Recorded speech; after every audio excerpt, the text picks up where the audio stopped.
السلام علیکم ورحمۃ اللہ وبرکاتہ۔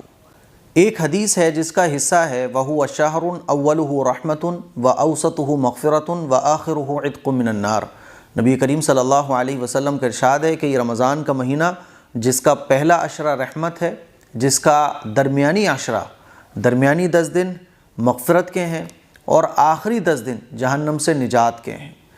اسی حدیث کو سامنے رکھتے ہوئے علماء نے لوگوں کی سہولت کے لیے پہلے عشرے کی ایک دعا، دوسرے عشرے کی دوسری دعا، تیسرے عشرے کی تیسری دعا بتائی ہے تاکہ عام لوگوں کو دعائیں کرنے میں آسانی ہو، ان کو ایک دعا مل جائے جس کو وہ پہلے عشرے میں مانگ لیں، دوسرے عشرے میں دوسرے عشرے کی دعا، تیسرے عشرے میں تیسرے عشرے کی دعا۔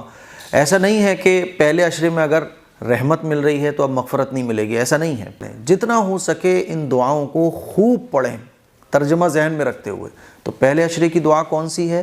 اسکرین پر آپ لوگ دیکھ سکتے ہیں، یا حی یا قیوم برحمتک نستغیث۔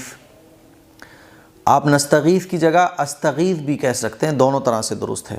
اس دعا کا ترجمہ ہے، اے زندہ اور ہمیشہ رہنے والے اللہ، تیری رحمت کے وسیلے سے تیری مدد چاہتا ہوں۔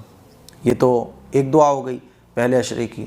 پہلے عشرے کی ایک دوسری دعا ہے، وہ قرآن مجید کی ایک آیت ہے، رب اغفر وارحم وانت خیر الراحمین۔ اس دعا کا ترجمہ ہے، اے اللہ رحم فرما، مغفرت فرما، اور تو سب سے بہتر رحم فرمانے والا ہے، تو سب سے بہتر رحم کرنے والا ہے۔